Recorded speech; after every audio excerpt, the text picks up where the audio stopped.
यानी कॉम्प्लेक्स में मैग्नीज है और उसका जो है आपका मैग्नेटिक मोमेंट कितना है 5.9। इसका मतलब 5.9 के जो पॉइंट के इधर लगा होता है वो अनपियर्ड होता है पॉइंट से पहले, तो कितना अनपियर्ड है 5, यानी डी में 5 ही अनपियर्ड मैक्सिमम हो ही सकते हैं, क्योंकि 5 डिब्बा होता है तो 5 अनपियर्ड हो सकते हैं। तो अगर पेयरिंग ना कराए उसी को ढूंढो, तो जाओ ढूंढो CN क्या है, सबसे स्ट्रांग है, पेयरिंग करा देगा। इस पर जाओ CO क्या है, सबसे स्ट्रांग है, पेयरिंग करा देगा। ठीक है, ये EN ये भी क्या करेगा, पेयरिंग करा देगा। तो क्या बचा, वीक फील्ड में कौन बचा, खाली यही NCS। तो आपको क्वेश्चन देखिए, आंसर बताइए, तो कौन सा आंसर हो जाएगा, ये वीक फील्ड लिगेंड है, पेयरिंग नहीं कराएगा, 5-5 बने रहेंगे, तो इसलिए जो है आंसर उसका हो जाएगा आपका वो। तो क्वेश्चन सब कुछ दे दिया, लिगेंड पहचानने कह रहा है, तो आप वीक फील्ड ढूंढेंगे। तो वीक फील्ड लिगेंड से जो है आपको कोई दिक्कत नहीं होगी। तो देखो जो पढ़ाया आपको, मैंने आपको दिखा दिया कि देखो एग्जाम में डायरेक्ट आता है, इससे रटने से कुछ नहीं होगा।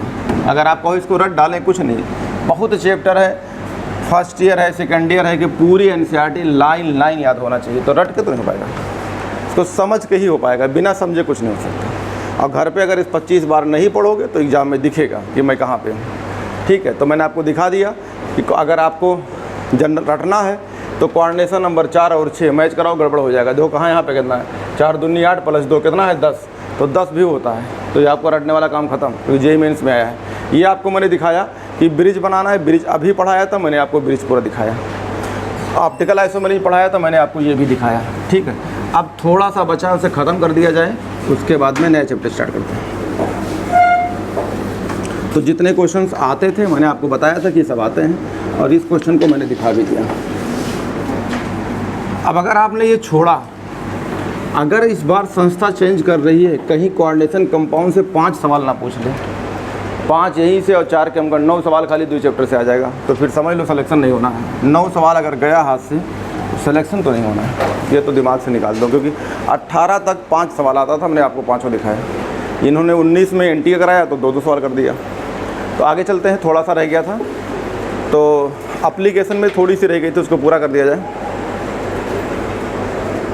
क्योंकि एप्लीकेशन कहाँ कहाँ है, यहाँ तो हम अप्लाई पढ़ा रहे हैं, मेटलर्जी में भी इसका यूज है, कई जगह यूज है। तो देखो सबसे इधर जो है समरी के ऊपर लिखा हुआ है, क्या लिखा है, coordination compound are the great importance in biological system, यानी बायोलॉजिकल सिस्टम में इसका बहुत ज़्यादा इंपॉर्टेंट है। सही बात है, आपने देखा होगा, जैसे आपको देखते हैं प्लांट है, प्लांट में क्लोरोफिल होती है पत्तियों के अंदर, तो क्लोरोफिल में जो होती है आप मैग्नीशियम होती है, और मैग्नीशियम का काम होता है फोटोसिंथेसिस कराना, यानी फोटोसिंथेसिस होगी तो इसका मतलब है प्लांट में नहीं जाऊंगा, इसका मतलब उसके अंदर मैग्नीशियम होती है, और मैग्नीशियम जो है कॉम्प्लेक्स के फॉर्म में होती है। तो जो क्लोरोफिल या पत्ती होती है उसमें मैग्नीशियम कॉम्प्लेक्स के फॉर्म में होती है। तो बायोलॉजिकल में यूज करेंगे तो आपका यूज हो जाएगा, आपने लिखा होगा pigment responsible for the photosynthesis chlorophyll in A coordination compound of magnesium. तो मैग्नीशियम ही करती है, कॉम्प्लेक्स के फॉर्म में होती है।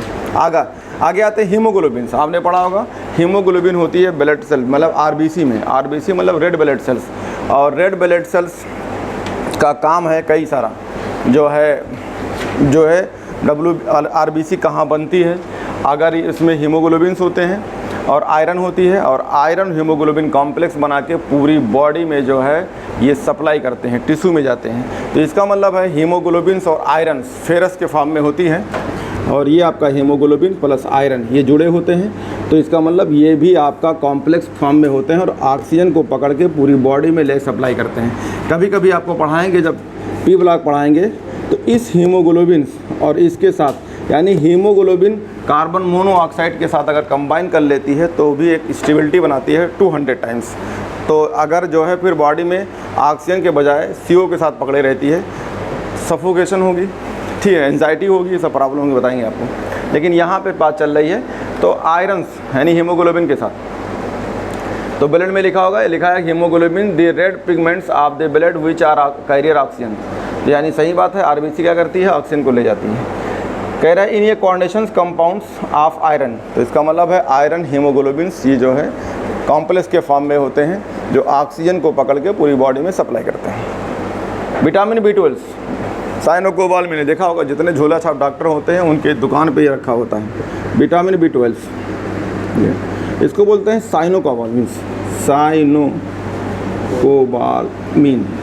लाल कलर की पिगमेंट दवा होती है, पिंक कलर की होती है, इंजेक्शन के फॉर्म में आती है। और कोई डॉक्टर नया नया बनता है तो उसके दुकान पे या उसके टेबल पे दो चीज़ रखा होता है, बॉटल ज़रूर टांगा होगा, बड़ा डॉक्टर होता है तो उसको दिखाने के लिए। दूसरी चीज़ ये लाल लाल दवाई रखी रहती है, और तीसरी चीज़ एंटीबायोटिक दूसरी रखी रहती है। उसके बाद दरवाज़ा खोल के इलाज करता है वो, ताकि रोड पे कोई जाए तो पता चले कि हाँ बहुत बड़े डॉक्टर हैं। तो ये रखा रहता है साइनोकोबालमिन। ये एनीमिया होती है। एनीमिया का मतलब जब ब्लड लॉस हो जाए, ठीक है, या फिर जो है ब्लड बनना कम हो जाए, ठीक, कई सारी कंडीशंस होती है एनीमिया में, तो बताएंगे। तो उसमें एक भी एनीमिया ये भी इससे भी होती है, ठीक है। तो उस एनीमिया में, एनीमिया का मेन रीज़न होता है या तो विटामिन बी12 या फिर आयरन या फोलिक एसिड्स। अगर इन सब की कमी होती है तब भी एनीमिया कहलाती है। और भी कमी होती है, बोन मैरो से एनीमिया ना बने, कंजनाइटल्स होती है, बचपन से ही ब्लड ना बने, तो उसमें सब एनीमिया कहलाती है, यानी ब्लड की लॉस, यानी ब्लड ना हो। कभी कभी एनीमिया इससे भी होती है जितना ब्लड बने उतने टूट जाए, यानी बनना और डिस्ट्रक्शंस अगर बराबर है तो एनीमिया नहीं कहलाएगी।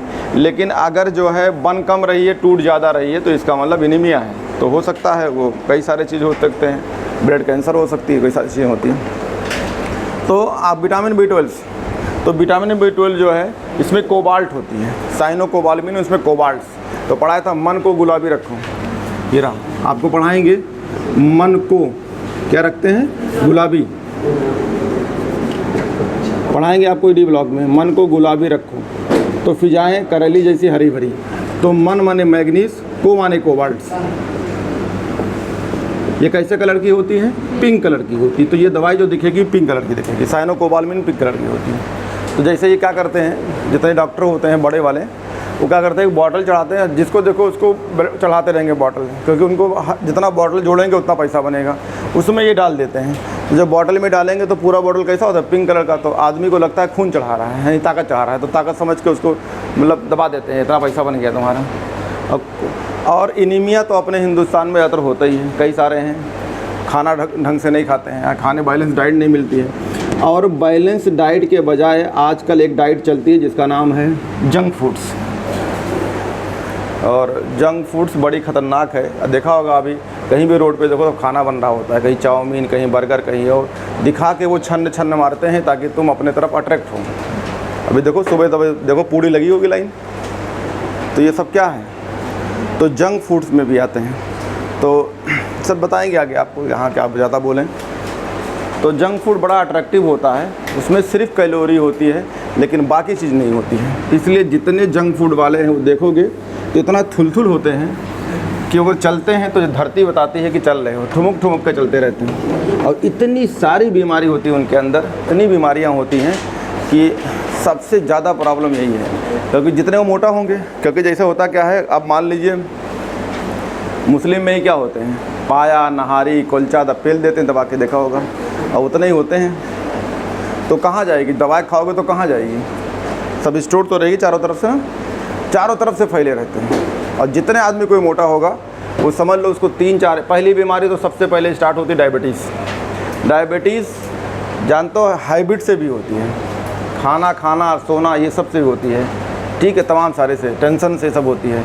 दूसरी चीज़ एक तो बचपन कंजेनाइटल होती है, या कहते हैं कि इम्यूनोलॉजिकल होती है, जन्मजात से आती है, लेकिन ज़्यादा काज यही करती है जंक फूड वाले से। तो अगर किसी के बार डायबिटीज़ हो गया तो उसको कई बीमारी होंगी, एक तो उसका दिमाग जाएगा, हार्ट जाएगी, किडनी जाएगी, क्योंकि ये 3 आर्गन को तो ये ब्लड प्रेशर जो है भी पेशेंट आए होगा। तो डायबिटीज़ वालों को 3 बीमारी तो 100% होना है, क्योंकि वो डायबिटीज़ तो उसको हो गई लेकिन अपनी हैबिट नहीं छोड़ता है। डायबिटीज़ है, चाय पियोगे, हाँ लाओ, कितना 2 कप दे दो, पी लेगा। डायबिटीज़ है, गन्ना का जूस पियोगे, सलमान खान को देखो फोटो लगी है, हाँ दे दो, तुरंत दबा देगा, कोई टेंशन नहीं है।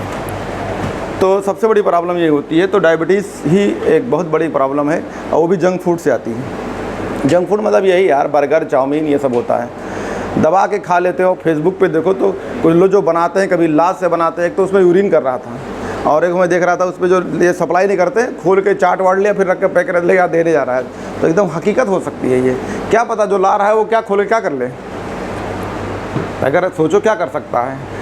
तो वो पता नहीं हाथे ना धुला हो, टॉयलेट गया हो, लेके चल दिया हो, सप्लाई करने जाना है।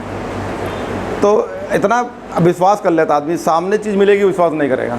तुरंत ऑर्डर करेगा, अभी आ जाएगा पिज्ज़ा वन से। अब पता नहीं पिज्ज़ा कहाँ बना है कि नहीं। तो ये सोचो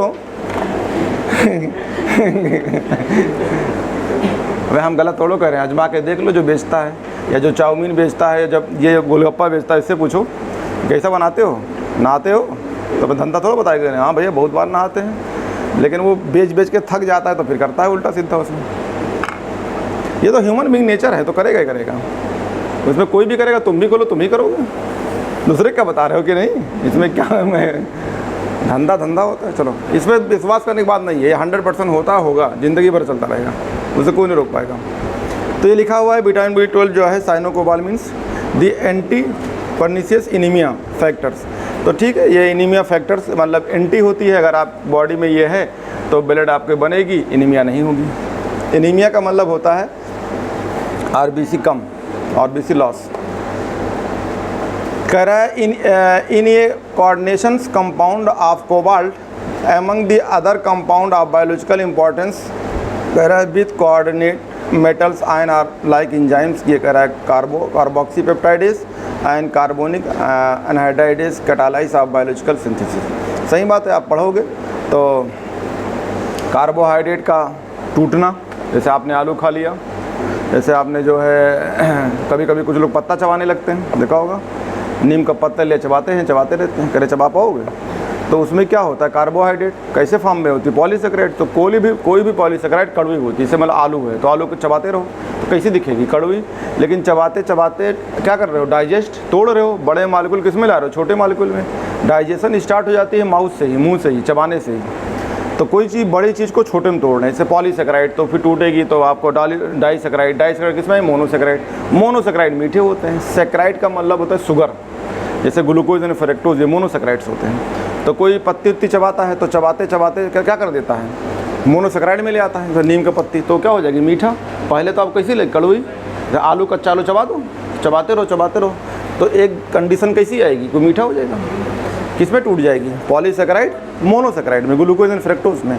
और डायरेक्ट ग्लूकोज एंड फ्रक्टोज लेते हैं तो ये मीठा होता है, या डाइसेकेराइड मीठा होता है। जैसे आप गन्ना, तो जैसे शहद में क्या है, डायरेक्ट मोनोसेकेराइड है, ग्लूकोज एंड फ्रक्टोज हैं तो मीठा होता है। ठीक है, तो कह रहा है इसके में आपको बायोलॉजिकल में यूज होगी, यानी इसका मतलब है पॉलीसेकेराइड को तोड़ोगे तो ये एंजाइम इस्तेमाल होते हैं। तो आप बायोलॉजी में पढ़ोगे कि जो है कार्बोक्सीपेप्टाइडेज हो गया, ठीक है, या ये सब यूज करे जाएंगे कार्बोहाइड्रेट को तोड़ने में, तो वहाँ भी यूज होती है। पूछा गया था एक दो बार, बहुत पहले लिखा था कैटालिस्ट। तो कैटालिस्ट जो है इस बार भी आया था तुम्हारे नीट में, लेकिन इतना नहीं पूछा था होमोजीनस कैटालिस्ट, ऐसा करके सवाल आया था कि होमोजीनस कैटालिस्ट क्या होते हैं। तो होमोजीनस कैटालिस्ट का मतलब होता है जिसका रिएक्टेंट और प्रोडक्ट सेम फेज में हो, कैटालिस्ट भी सेम फेज में हो, तो उसे होमोजीनस कहते हैं। तो आपसे पूछा था कि आप बताइए इसमें से कौन सा होमोजीनस कैटालिस्ट नहीं है, इस तरह सवाल आया था। तो आपको हम पढ़ाएंगे, तो जैसे आपको पढ़ाएंगे अमोनिया बनाना, तो N2, ये भी जो है अमोनिया बनाना, तो आपका N2 है, 3H2 है, तो ये क्या बन जाएगा, 2NH3, अमोनिया बन जाएगी। तो अमोनिया ऐसे बनेगी, धीरे धीरे बनेगी, इसको तेज़ बनाना है, रिएक्शंस को दर बढ़ाना है, तेज़ बढ़ाना है। ये बोलते हैं रेट, पढ़ाएंगे आपको केमिकल काइनेटिक्स में रेट क्या होता है। तो रेट का मतलब होता है कोई चीज़ चलने की दर, रेट्स। तो ये रेट अगर ये तेज़ चलने लगे, इसमें क्या डालना होगा आपको, कैटालिस्ट, रिएक्शन तेज़ हो जाएगी। तो पढ़ाएंगे आपको कैटालिस्ट क्या होता है, इसका काम क्या होता है, होता क्या है, ये सब पढ़ाएंगे केमिकल काइनेटिक्स में। तो यहाँ पे डालते हैं आयरन्स, तो ये हो गया आयरन। तो आयरन किस फॉर्म में होती है, सॉलिड। ये कैसा होता है, नाइट्रोजन गैस। हाइड्रोजन कैसा होता है, गैस, ये भी गैस। तो देखो गैस गैस गैस, आयरन किस में है, सॉलिड। तो तीनों एक ही अवस्था में नहीं है, क्या है, अलग अलग। यानी रिएक्टेंट एंड प्रोडक्ट क्या है, एक ही जैसे, और कैटालिस्ट क्या है, डिफरेंट, यानी सॉलिड में। तो इसे किसे बोलेंगे, हेट्रोजीनस कैटालिस्ट। यही आया था इस बार नीट में। तो ये नीट 2023 का सवाल था, 23 में यही सवाल आया था। कह रहा था इसमें से कौन सा होमोजीनस नहीं है, इसका मतलब हेट्रोजीनस पूछ रहा है। तो देखो सॉलिड में है, ये सॉलिड है, ये गैस है, ये गैस है, ये गैस है। रिएक्टेंट, प्रोडक्ट एंड कैटालिस्ट किस फेज में है, डिफरेंट फेज में।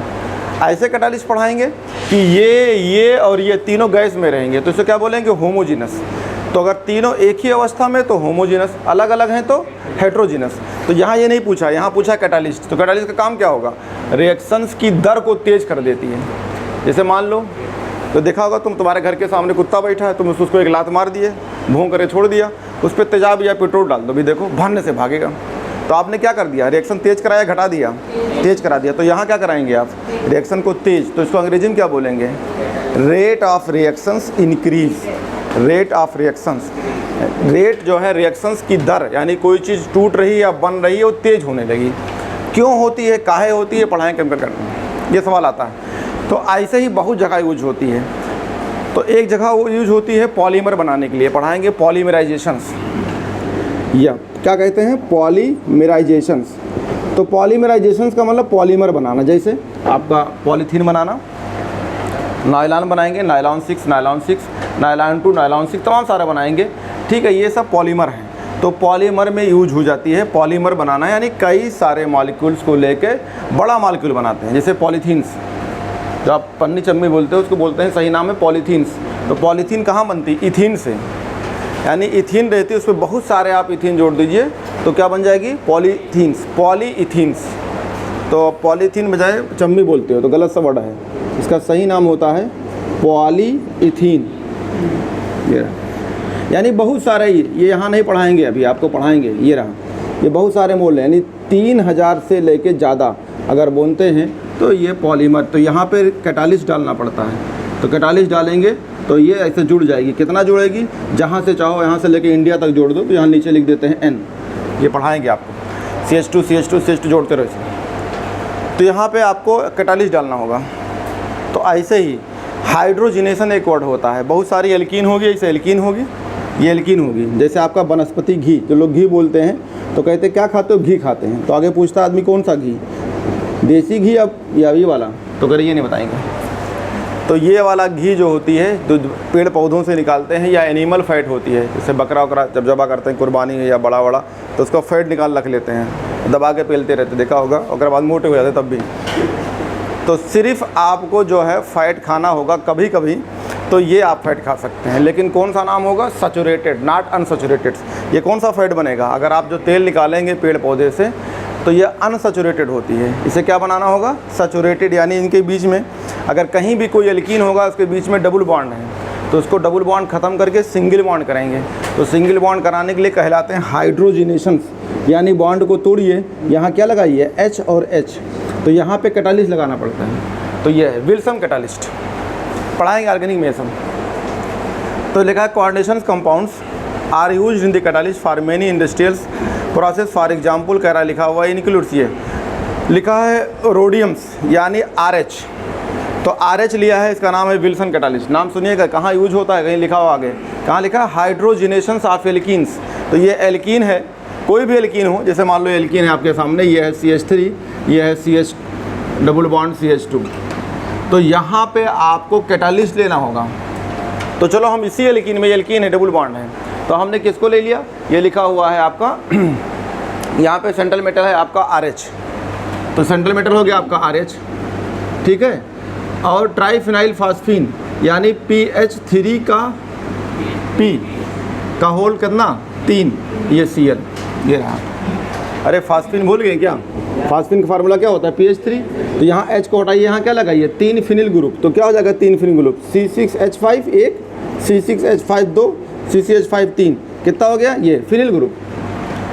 अरे फिनिल का मतलब होता है ये बेंजीन है, और इस बेंजीन का एक H हटा दीजिए, यहाँ का H हटा दिया, तो ये बन जाएगा पूरा CCH5, उठा के जोड़ दीजिए, तो H हटाइए जोड़ दीजिए, तो ये कितने लोग लगे हैं, 3। तो इसको हमें क्या बोलना पड़ेगा, पढ़ाया था PH3 शॉर्टकट, भूल गया, नॉमेनक्लेचर पढ़ा रहा था, उन्हें सबका नाम बताया था वहाँ। ऐसा कोई चीज़ नहीं, कोई नई चीज़ पढ़ाया हम ना, घर पे पढ़ो तो कोई ऐसा नहीं है कि हम, एक कहावत है, सुना होगा कि डायलॉग पिक्चर की डायलॉग में भी है कि भवानी घर आके आग नहीं देती है, डायलॉग सुने होगा ना, ये भी केमिस्ट्री पढ़ के ही डायलॉग बनाया गया था। आपको खुद करना होगा, कोई तुम्हारे पास नहीं आएगा, ठीक है, इसलिए करना है और मरना है, पढ़ना है। मेरा काम है बता दिया, सब कुछ बता दिया। ये कैटालिस्ट हो गया। जब इसको यूज करेंगे तो यहाँ से क्या निकलेगा, H, और H कहाँ जाएगा, दोनों H को, एक बॉन्ड को तोड़ के दोनों तरफ क्या लग जाएगा, H, तो इसे क्या बोलेंगे, हाइड्रोजन लगना। तो हाइड्रोजन को क्या बोलेंगे, हाइड्रोजिनेशंस। तो यहाँ बॉन्ड टूटेगी और दोनों तरफ H लग जाएगा, एल्कीन डबल बॉन्ड खत्म हो गई, किस में कन्वर्ट होगी, सिंगल बॉन्ड में। तो जितनी डालडा आते हैं मार्केट में, ठीक है, देखा होगा। ये सब किस फॉर्म में होते हैं? डबल बॉन्ड उसके अंदर नहीं होता है, क्या होता है? Single bond. तो जब आपको डालडा पढ़ाएंगे तब बताएंगे कि ऑयल क्या होता है और फैट क्या होता है। नाम सुना होगा ना, ऑयल एंड फैट्स। तो ऑयल और फैट पढ़ाएंगे तो आपको बताएंगे क्योंकि पढ़ा होता है triglyceride, ester of triglyceride of fatty acids, नाम सुने होंगे।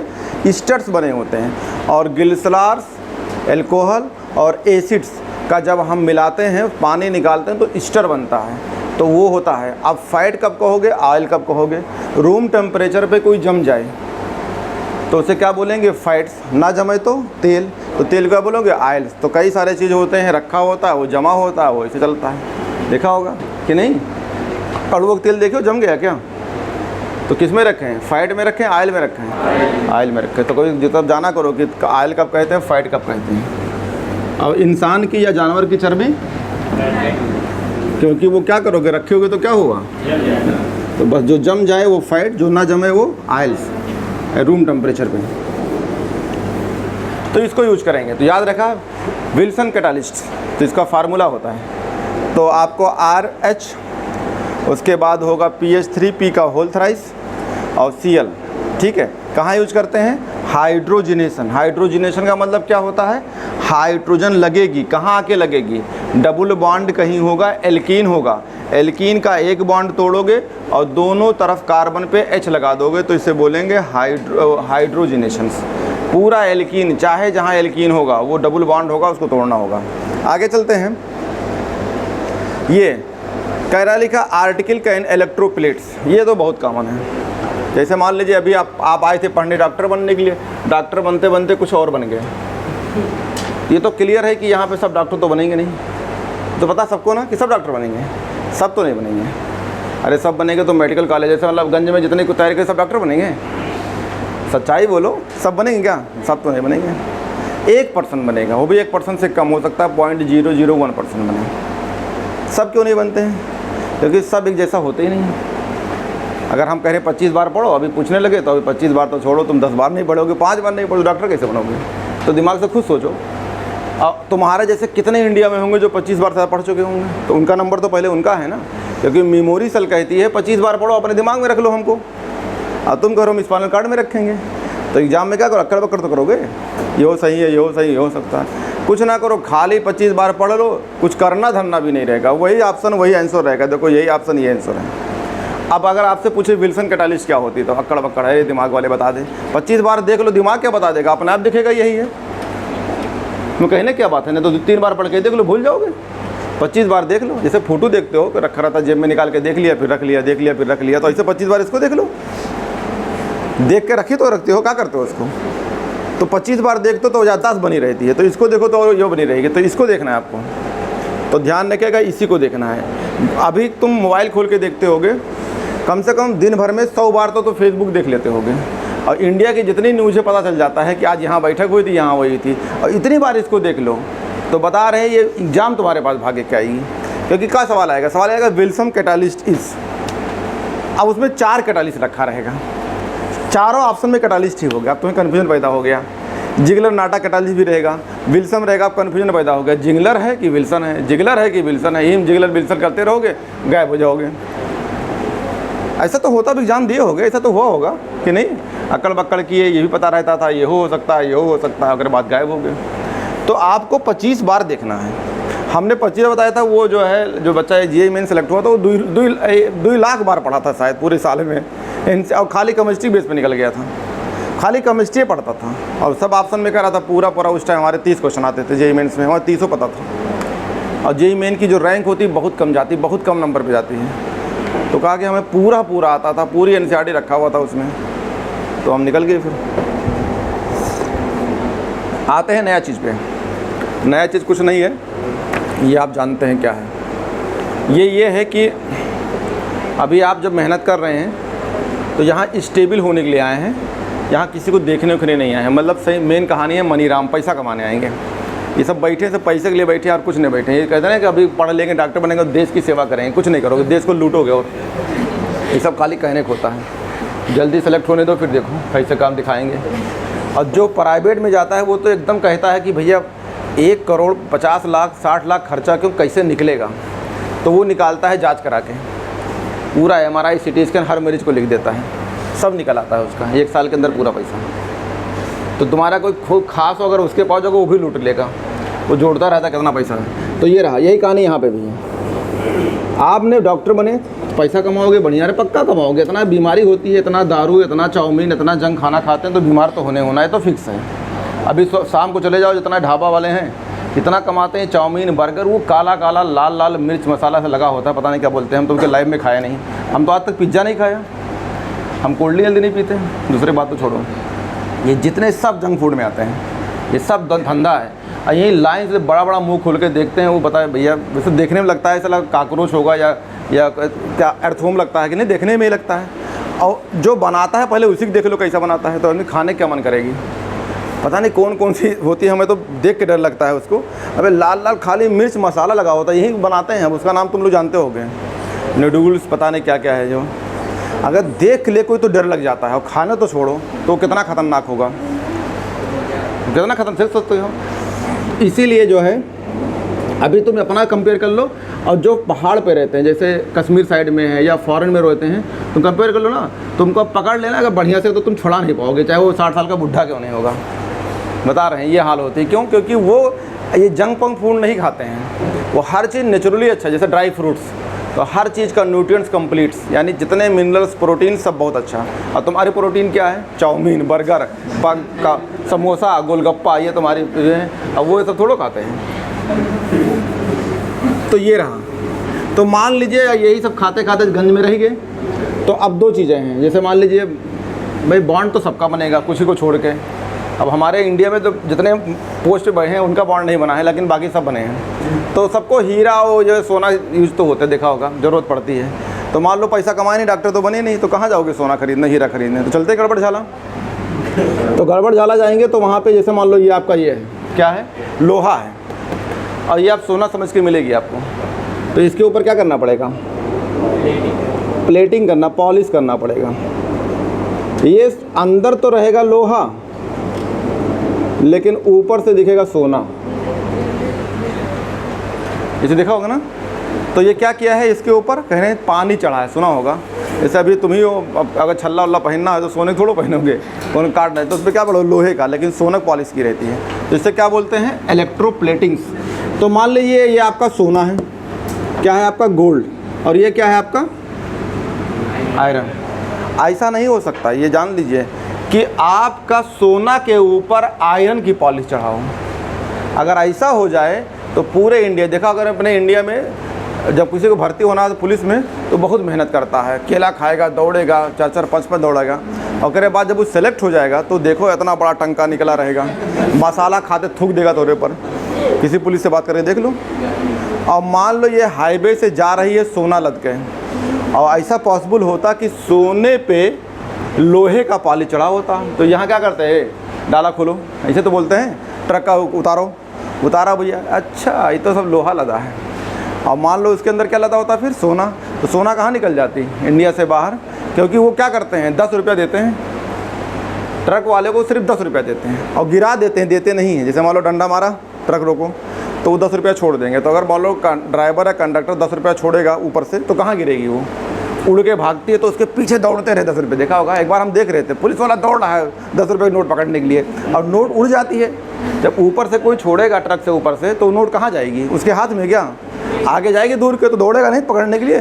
तो अपने इंडिया में ये ट्रक वाले बहुत दौड़ाते हैं पुलिस वाले को, पैसा देते तो हैं लेकिन बहुत दौड़ा के देते हैं। 20 रुपये का नोट ऐसे गिरा देंगे, अब जब ऊपर से गिराएंगे तो गरियाएगा कि हाथ में क्यों नहीं दिए, गिरा दिए। अब उड़ते चली जाएगी, उसके पीछे भागते रहेंगे पकड़ने के लिए, पकड़ लेते हैं। ये पॉसिबल नहीं है, ये पॉसिबल है उल्टा। अगर इसको आपको यहाँ पे पॉलिश चढ़ाना है लोहे के ऊपर, तो इसको इलेक्ट्रोप्लेटिंग कहते हैं। तो इसको बोलते हैं आर्टिकल्स। ये तो इसको उठा के इस पर पॉलिश करना है, तो चलो ठीक है, तुम जाओ किसी सोनार से सोना ले लो या लोहा ले लो, रगड़ो दिन भर, रगड़ो रगड़ो रगड़ घिस करो, सोना चढ़ जाएगा। हमें एक में लोहा लिया, एक को सोना लिया, रगड़ोगे तो पॉलिश हो जाएगी क्या? तो एक लड़का पढ़ता था बहुत पहले हमारे यहाँ, तो सोनार घर का ही था, तो जानता था। तो ये इसको पहले आपको कॉम्प्लेक्स बनाना पड़ेगा। क्या बनाना पड़ेगा? इसका कॉम्प्लेक्स बनाइए, सोल्यूशन के फॉर्म में कर लीजिए। कॉम्प्लेक्स जब बनेगी तो सोल्यूशन बना लीजिए, और सोल्यूशन को उठाइए, इसके ऊपर क्या कर दीजिए, लेप, आराम से चढ़ जाएगी। तो वो कह रहा था हाँ कॉम्प्लेक्स, तो इसका आपको कॉम्प्लेक्स बनाना पड़ेगा। कॉम्प्लेक्स बना के चढ़ती है। तो ये आपको इलेक्ट्रोप्लेटिंग फिर पढ़ाएंगे वहाँ पे इलेक्ट्रोकेमिस्ट्री में। अरे इलेक्ट्रोप्लेटिंग खाली सोना चांदी नहीं होती है, इलेक्ट्रोप्लेटिंग इंसान की भी होती है। मान लो अभी उसको नाचना वचना है कहीं नौटंकी में, तो क्या करेगा, तो पहले अपने आप खूब पॉलिश करेगा, तभी तो स्टेज पे नाचेगा। नहीं पता चला कि पहुंच गए इधर नाचने, तो यहाँ पे टमाटर और जूता वगैरह बाद पता नहीं क्या क्या फेंक के निकल लेते, देखा होगा हिंदुस्तान में। हाँ अब टमाटर इस टाइम नहीं फेंकेंगे, महंगा हो गया है, लेकिन जब उस टाइम पे फेंकते थे, अरे अंडा फेंक देते हैं, अंडा फेंक देते, जूता फेंक देते हैं। ये नाच नहीं पाते हो तो वो नाच क्या पाएगा। वो अब बहुत बढ़िया से उसको मैकेनिक करना पड़ता है, अपने आप को इलेक्ट्रोप्लेटिंग करना होता है, मतलब पॉलिश करना होता है। ऐसे घरों की पॉलिश करनी होती है, तो सबकी पॉलिश पहले कॉम्प्लेक्स बनानी पड़ती है। अब पता चला कि आपको पॉलिश करना है तो चूना ले और रगड़ लो, तो चूना हो जाएगी, नहीं, पहले उसको सोल्यूशन बनाना पड़ेगा। तो आप जाते हैं गड़बड़ झाला या बगल में जहाँ भी मार्केट है वो आप वहाँ ख़रीद के लाते हैं सोल्यूशन के फॉर्म में, फिर उसको लगाते हैं, रगड़ते हैं, देखा होगा, तो सब मिलेगी आपको, ये मार्केट मिलता है ये चीज़ें। तो ये लिखा हुआ है। अब जैसे लग रहा है कि आप ये सुने ही नहीं हैं कि क्रीम नहीं लगाते, दिन भर में क्रीम लगाते हैं, काला काला इंसान क्रीम लगाता है गोरा होने के लिए, कभी होगा क्या, नहीं हो सकता।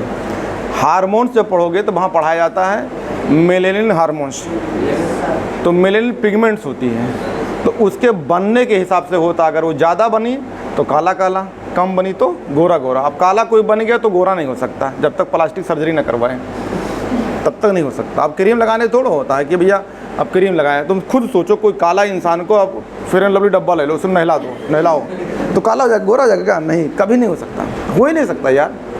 लेकिन बस उसको तरह तरह का आप उसको एडवाइस करते रहिए, आज ये क्रीम लगाए नहीं फ़ायदा, कल ये लगा लेना, कल ये लगा लेना, कल वो लगा लेना, वो खुश रहेगा, ज़िंदगी कटती रहेगी। तो इलेक्ट्रोप्लेटिंग्स, तो article can be electroplate with the silver and gold much more smoothly, कह रहा है even from the equal solution. आप ये देखो, तो आपको क्या करना होगा, सिल्वर या गोल्ड, तो आपने क्या बनाया है, ये देखो AgCN का होल ट्वाइस, ठीक है। अब देखो अपने हिसाब से copper silver gold, copper silver gold, अरे ये एक ही ग्रुप के हैं, इनका ऑक्सीडेशन नंबर +1 यानी किस फॉर्म में रहे, +1 में। तो जब कॉम्प्लेक्स बनाओगे तो इनका ऑक्सीडेशन नंबर कैसा होना चाहिए, +1 में। तो चेक करते हैं, अगर हम यहाँ पे माइनस लगा लेते हैं तो ये हो गया x, ये -1 × 2 बराबर -1, तो इधर लाएंगे तो कितना होगा, +2, यानी सही है, ये कॉम्प्लेक्स सही है। तो इधर लेके आएंगे तो ये होगा +2, ये हो गया -x बराबर कितना है, +1, यानी सही है। तो यानी हम ये बनाएंगे, यानी AgCN, यानी अगर मान लीजिए हमें इस पर सिल्वर की पॉलिश करना है, देखा होगा यार, लोहा तुम्हारा रहता है, मार्केट से ख़रीद के लाते हो, बढ़ई वढ़ई से बनवाते हो, जिससे लोहार वार से फिर खिड़की बनवा देते हो, तो उसको पॉलिश करते हो, सिल्वर पॉलिश बोलते हैं। देखा हो घर में, तो घर तो होगा ना कि छप्पर पर का है, तो खिड़कियों में ऐसे पॉलिश करते हैं, देखा होगा सिल्वर कलर की पॉलिश होती है। तो जो सिल्वर कलर की जो पॉलिश डब्बा में करते हो वो किस फॉर्म में बनती है, पहले क्या बनती है, ये कॉम्प्लेक्स, तो ये कॉम्प्लेक्स बन गई, सोल्यूशन के फॉर्म में हो गया, इस पर पॉलिश कर देते हो ऐसा करके, देखा होगा। या फिर मान लो आपका ये लोहा है, ये लोहा का राड है, और आपका सोना पॉलिश करना है, तो अभी आपने मान लो Ag बनाया, तो Ag किस फॉर्म में रहेगी, ये कॉम्प्लेक्स के फॉर्म में इसको पॉलिश कर दो। ये वाला तो तुम घर पे करते होगे, ये वाला। अरे मान लो घर वाले बोले कुछ नहीं करो, ज़िंदगी में तैयारी की, अब तो कुछ कर लो, जाओ चलो लोहा ख़राब है, खिड़की पॉलिश करो, दरवाज़ा पॉलिश करो। अब जाते हो एक डब्बा खरीद के लाते हो, डब्बा एक बरस लाते हो, दिन भर रगड़ते रहते हो कि ज़िंदगी, देखा होगा ऐसे करके। तो मैं वही पढ़ा रहा हूँ, ये जो डब्बा है, ये डब्बा ये है, कॉम्प्लेक्स के फॉर्म में फिर पॉलिश कर देते हो। अब आती है मान लो सोना का पॉलिश करना है, थोड़ा महंगा पड़ेगा ये, तो ये भी बनाना पड़ेगा, तो आपको यहाँ लेना पड़ेगा Ag, यही सेम रहेगा साइनाइड के फॉर्म में, और यहाँ पे माइनस कर दीजिए। अब ये कॉम्प्लेक्स हो गया, अब ये सोना कॉम्प्लेक्स इस फॉर्म में रहेगा। अब इसको उठाइए, इसके ऊपर ब्रश कर दीजिए या पॉलिश कर दीजिए। तो ये कई तरह की सिस्टम होती है, मशीन से पॉलिश। अब मान लो अभी तुम्हें मान लो सोना लेना है, सोना का तो पैसा नहीं है, तो आर्टिफिशियल तो पहन के जाओगे। तो अगर मान लो सोना पहन के गया हो, कहीं जरा सा पॉलिश नहीं है, निकला हुआ है, तो आदमी पकड़ लेगा, अच्छा आर्टिफिशियल ज्वेलरी, देखा नहीं, तो बहुत बढ़िया से उसमें भी चेक करता आदमी, यानी बहुत स्मूथली पॉलिश हो। स्मूथली समझते हो, बहुत बराबर से, अगर कान का है ये तो बढ़िया से ये रहे पूरा एकदम स्मूथली पॉलिश, नहीं पता चला कि कान वाला है, कहीं निकल गया ही हल्का सा, अपना कलर छोड़ चला गया तो कैसा दिखेगा? कान में बगल बगल लोहा दिखेगी ये ना। तो ये स्मूथली पॉलिश कहलाती है। कैन दी फार्म सोल्यूशन कह रहा है कि ये मेटल ही है। तो ये पूछा, ये दोनों सवाल पूछा हुआ था। मैं क्वेश्चन दूंगा आपको पास, मेरे पास क्वेश्चन आ गया है तो इसमें है सब क्वेश्चन से। पहले आप प्रीवियस लगा लीजिए फिर कुछ लगाइए। क्या बचा अब? अच्छा ये बचा है मेटलर्जी।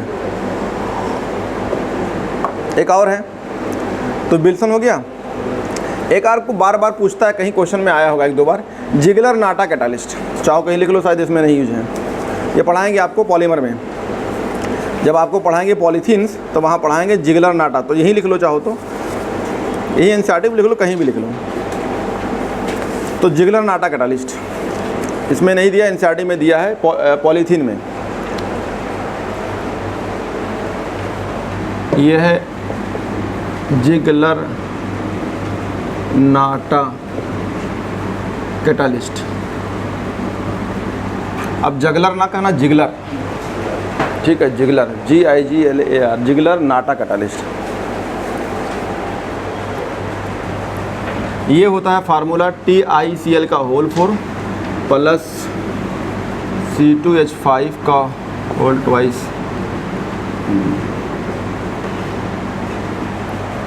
इथाइलेट है ना, यही तो एल्युमिनियम है, Al3 होगा, Al है, ये दो इधर ही है एल्युमिनियम का। एल्युमिनियम की बैलेंसी 3 तो इधर आ जाएगा 3। अरे इथाइल कितने हैं? 2। फार्मूला क्या होगा? ये CH3 ये तो पूरा कंप्लीट है, इसका नाम है इथेन। तो एक कार्बन कितना बॉन्ड बनाए हैं? 4 बॉन्ड बनाए हैं, देखो 4 बॉन्ड कंप्लीट है। ये 4 बॉन्ड बना है, 1 2 3 4। अगर कोई अगला बॉन्ड जोड़ेगा तो आपको क्या करना पड़ेगा? इसमें से किसी को हटाना होता है। जैसे मान लो तुम ही हो, पहले से कोई जुड़ा है और तुम जुड़ना चाहते हो, जुड़ पाओगे क्या? पहले क्या करना पड़ेगा? उसमें से किसी को हटाना पड़ेगा। तो मैंने हटा दिया, इसमें एक को ये हटा दिया। तो फार्मूला क्या कहलाएगा? CH3, अरे C1 2 3 तो क्या CH3, फिर क्या कहलाएगा? CH2। तो क्या हो जाएगा? जोड़ लो इकट्ठे, तो 2C तो है C2 और कितने H? 5। एक डंडा खाली है कि नहीं है? और डंडा खाली होगा तभी तो लगेगा। तो किससे लगेगा? एल्युमिनियम से। तो ये एल्युमिनियम के पास कितने हैं? 3 बैलेंस, तो 3 लोग जोड़ना चाहिए। तो फार्मूला क्या हो जाएगा? ये हो जाएगा C2H5 का होल तरह Cl। तो इसका नाम हो जाएगा जिगलर नाटा कैटालिस्ट। कहाँ यूज करेंगे? आप पन्नी चम्मी ना लीजिए, पहले उसके जो है छोटे छोटे पार्टिकल लीजिए। इसको बोलते हैं, जहाँ बनते हैं दाना बोलते हैं, यहाँ बोलेंगे उसके पार्टिकल्स हैं, बहुत सारे लीजिए। और उसके बाद कैटालिस्ट लीजिए। तो आप जब उनको रिएक्शंस कराएंगे तो आपको पॉलीथीन बन के आ जाएगी। तो ये कहाँ यूज करते हैं? पॉलीमर में, पॉलीमर बनाने, यूज इन पॉलीमर या पॉलीमराइजेशंस में। आगे जो ना समझो तो चम्मी पन्नी बनाने के लिए याद रहेगा ये पॉलीमराइजेशंस, यानी पॉलीथीन बनाने में यूज करेंगे। अब पॉलीथीन 2 तरीके से पढ़ाएंगे। कौन कौन होगा? एक होगा पतला पॉलीथीन, मतलब हल्का पॉलीथीन, एक होगा भारी वाला। तो ये होगा लो डेंसिटी पॉलीथीन, एक होता है हाई डेंसिटी पॉलीथीन। देखा होगा? अबे आलू खरीदते होगे तो पन्नी निकालता होगा तो वो आलू के हिसाब रेट से निकालता होगा कि नहीं? अब आप 1 किलो आलू लिए हो, उसे कह दो हाई डेंसिटी पॉलीथीन, भगा देगा वो कि भैया हमारी एक पॉलीथीन 5-10 रुपये की है, कहाँ दे पाएंगे। तो पॉलीथीन भी अलग तरीके से होती है। एक बहुत मजबूत होती है, अपने को तुम्हें बैठा लेंगे और चाहे जहाँ ट्रांसपोर्ट कर दें। बाल्टी उल्टी देखा होगा, एक बाल्टी ऐसी भी आती, गिर जाओ तो बाल्टी भी गई, तुम भी गए। 50 रुपये मिलती, 30 रुपये की। मग वग भी देखता होगा, बॉटल आती होगी, कई तरह के बॉटल होते हैं। एक बॉटल देखा होगा ऐसे मजबूत वाली है, एक बॉटल आपने देखा होगा जिसमें आपकी साइकिल वाइकिल कहीं तेल कम हो तो ऐसे दबाया कौवा की तरह होती है इसे। अब सब हम ही देखे हैं, खाली तुम देखे नहीं हो। या साइकिल वाले दुकान खोले होते हैं, अक्सर जो सिलाई मशीन वाले होते हैं, ऐसे कौवा टाइप का निकला होता है, यहाँ पतली होती है, यहाँ से दबाते हैं ऐसे करें। अरे सॉस वाला देखा होगा, हाँ ये तो देखे होगे। ये तो बिना देखा, ये तो समोसा लिए होंगे, सॉस फ्री मिलती, देखा होगा, वही वाला। उसे बोलते कौवा बॉटल्स। आप निकालिए, मन चाहा दबा लीजिए। और वो कितना बढ़िया होती है, जंजीर बधी होती है कि लेके भाग ना जाओ। लेकिन वो सब ऐसी तैसी होती है, सड़ा पपीतक होती है, फंगस वाली, उसमें कम का डाल बना देते हैं। तो ये वाली ये पतली होती है। तो इसमें 2 तरह का पॉलीथीन होगी, एक हल्की एक भारी, जिसका मतलब लो डेंसिटी और हाई डेंसिटी। तो पढ़ाएंगे सब।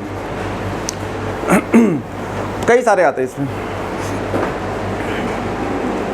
तो ये आपको यूज होंगे पॉलीमर में। और कौन सा बचा?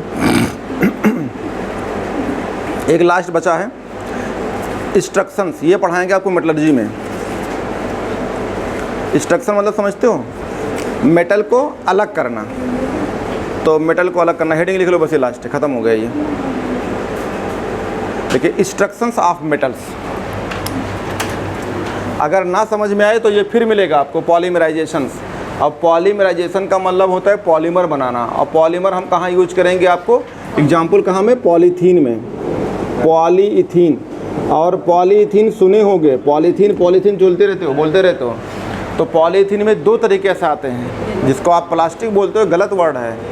तो ये दो तरह के मिलेगा आपको। देखा होगा बाल्टी, एक स्टूडेंट बाल्टी होती है 50 रुपये वाली, एक बहुत मजबूत होती है। आपने देखा होगा ड्रम वरम पानी भरते होगे ऐसे करके, तमाम सारे वर्ड देखे होंगे।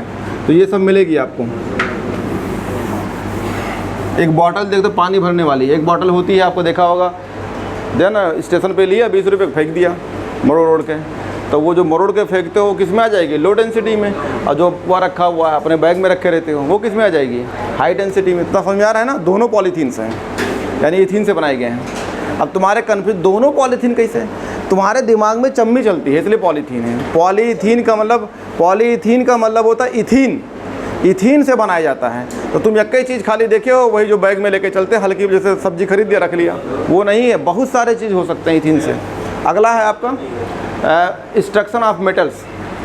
अगला हेडिंग लिखिए instruction of metals. Instruction of metal, metal को अलग करना है।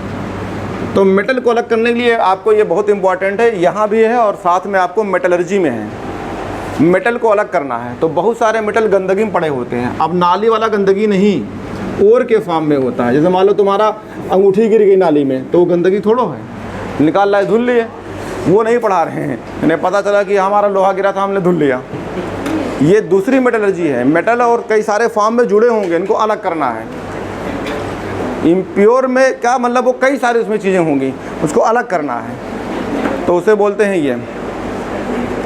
तो इसमें लिखिए, तो कोई लिख पढ़ देता हूँ फिर बता देता हूँ। देखो ये आपको बाएं हाथ पे जहाँ हेडिंग लिखा हुआ है आपका एप्लीकेशंस, इसमें लिखा होगा, ये लिखा है some important extraction process of metal like those of silver and gold can make use the complex formations. मिला? जहाँ आपका हेडिंग लिखा था कोऑर्डिनेशन कंपाउंड्स, उसके अंदर में तो लिखा है इंस्ट्रक्शन कह रहा है use of complex form gold for example combine with cyanide in the presence of oxygen and water to form coordination entities. तो पहले क्या करेंगे? अगर आपको चाहे सिल्वर हो चाहे गोल्ड हो, इसको आप पानी और ऑक्सीजन के प्रेजेंस में, ठीक है, और साइनाइड के प्रेजेंस में रिएक्शन पर आएंगे तो फिर कॉम्प्लेक्स बनेंगे। तो लिख लो कॉम्प्लेक्स।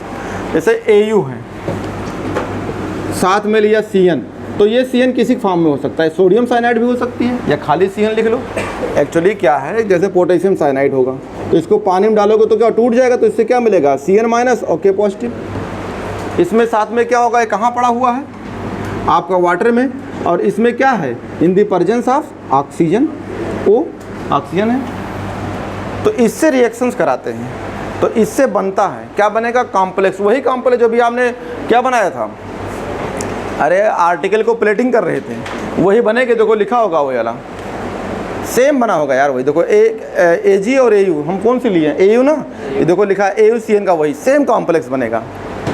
ये देखो बन जाएगा AuCN का होल 2, यहाँ पे क्या ले लो? माइनस, सेम कॉम्प्लेक्स बन गया। वहाँ पे बनता था, वहाँ पे आपने सोना बनाया, ये सोने का करेंगे। अब ये गोल्ड है, इसको पॉलिश कर देंगे तो ये कॉम्प्लेक्स बन गया। ये क्या बना है? कॉम्प्लेक्स। अब इसी कॉम्प्लेक्स को अगर आपको पूरा रिएक्शन लिखना है, बैलेंस करना है, तो पूरा रिएक्शन लिख लीजिए। अगर पूरा लिखना है तो बैलेंस करो, यहाँ लिखिए 4, ठीक है, ये बनेगा आपका 4। मतलब हमें रिएक्शन नहीं पूछेगी, हमें पूछेगा क्या बनेगा बैलेंस करके। CN हो गया, 2 वाटर हो जाएगा, 4 OH। ये पूरा आपको एग्जाम में रिएक्शन थोड़ा लिखनी होती, क्या बनेगा, कॉम्प्लेक्स कौन बनेगा? ये कॉम्प्लेक्स, 4 से मल्टीप्लाई कर लो इसको भी, ये बन जाएगा। AQ है। चलो हम अगर मान लो यहाँ हम लेते, यहाँ पे हम पोटेशियम लेते, तो यहाँ क्या लेते? K। तो यहाँ बाहर क्या आता? K। नहीं समझ पा रहे हैं, तो K कितना लेते? हमारा AU कितना होना चाहिए बैलेंसी एक, अरे copper silver gold periodic table में एक ही ग्रुप में है और कितना ऑक्सीडेशन नंबर +1, तो +1 यहाँ भी होना चाहिए। तो हम कितना के ले लें, देखो एक माइनस है तो इसको हटा दो, तो यहाँ क्या हो जाएगा KAuCN का होल, तो तब भी वही लिख दिया, देखो जो सेम लिखा है, एक निगेटिव गया तो एक पॉजिटिव लगा दिया पोटेशियम। यहाँ अगर सोडियम ले तो सोडियम ले लेते तो क्या हो जाता है NaAuCN का होल ट्वाइस। नहीं समझ पा रहे हैं, हम ये दोबारा लिख रहे हैं। चलो हमने लिया गोल्ड, हमने लिया NaCN, बैलेंस से कोई मतलब नहीं होता। हमने लिया water in the presence of oxygen. अरे जब सोना की या किसी की निकल की पॉलिश करते हो तो घोल रहता है कि खाली निकल ठोस राड के फॉर्म में होती है, घोल के फॉर्म में। तो घोल कब बनेगी, सॉल्यूशन कब बनेगी, जब वाटर भी हो। तो आप क्या करेंगे, हमने इसको कॉम्प्लेक्स बनाया, सिंपल कॉम्प्लेक्स। तो AU का कॉम्प्लेक्स क्या होता है, अभी पढ़ाया आपको, AU रहेगा, CN रहेगा, और हमें इसकी बैलेंसी एक ही होता है, इसकी नॉर्मल एक बैलेंसी होती है, तो एक बनाना है। तो इसको हमने क्या कर लिया, 2, ये पढ़ा चुका था, किसी की बैलेंसी एक है तो इसका डबल कर दो। हमें कॉम्प्लेक्स बनाना है, हमने डब्बा बना दिया, हम की बैलेंसी यहाँ एक ही रखना है, तो अगर हम यहाँ माइनस लगा दें तो हो गया। अरे यहाँ -1 × 2, इधर ले जाएंगे तो +2, -1 पे घट जाएगा, +1 बना, ये बन गया। अगर आपको सोडियम के साथ लिखना है तो यहाँ सोडियम लगा दो, कंप्लीट हो गया।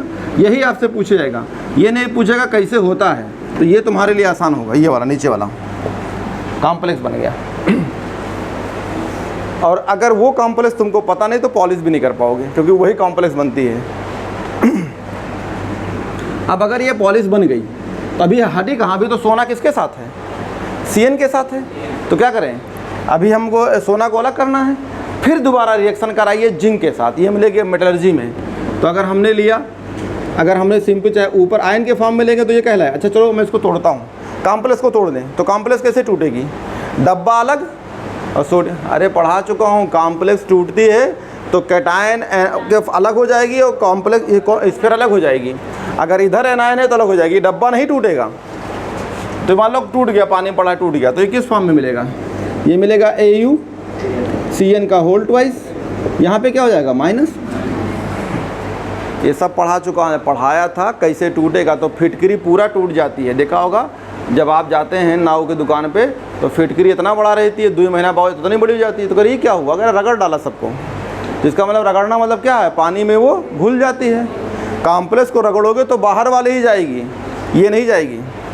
फिर क्या ले लें आपको, जिंक। तो जिंक क्या करेगी, अब जिंक इसके अंदर आएगी, बोलेगी यहाँ से निकल लो, तो यहाँ से जब हटाएगी तो इसके अंदर क्या आ जाएगी, जिंक। अब जिंक की बैलेंसी कितना होती है, 2, तो यहाँ ये 2 होगी तो इसका डबल हो जाएगा। नहीं समझ पा रहे हूँ, पढ़ा चुका हूँ, कोऑर्डिनेशन नंबर का आधा या इसका डबल 4 कर लिया। इसकी बैलेंसी 2 ही रखना है, तो कैसे 2 रखें, यहाँ पे -2 कर दूँ।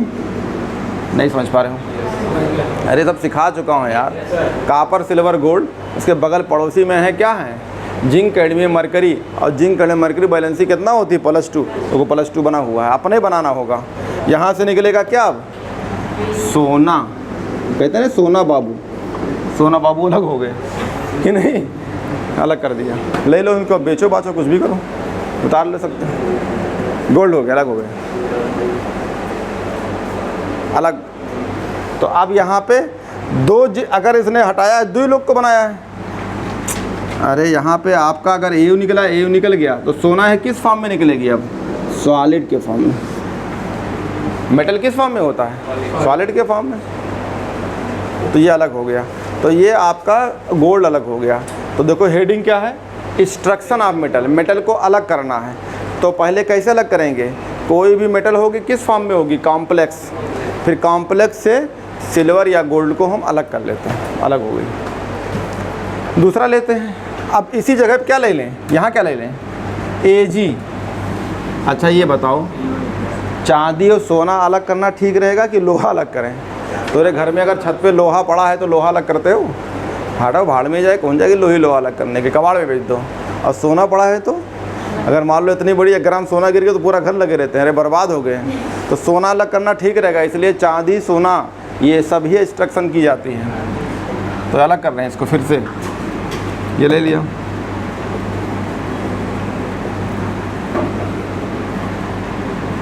ऑक्सीजन। तो यहाँ पे कॉम्प्लेक्स फिर बनेगा, यही सेम कॉम्प्लेक्स बनेगा। आपकी क्या हो जाएगा AgCN का होल ट्वाइस। अगर सोडियम लेंगे तो 1 सोडियम, ये हो गया।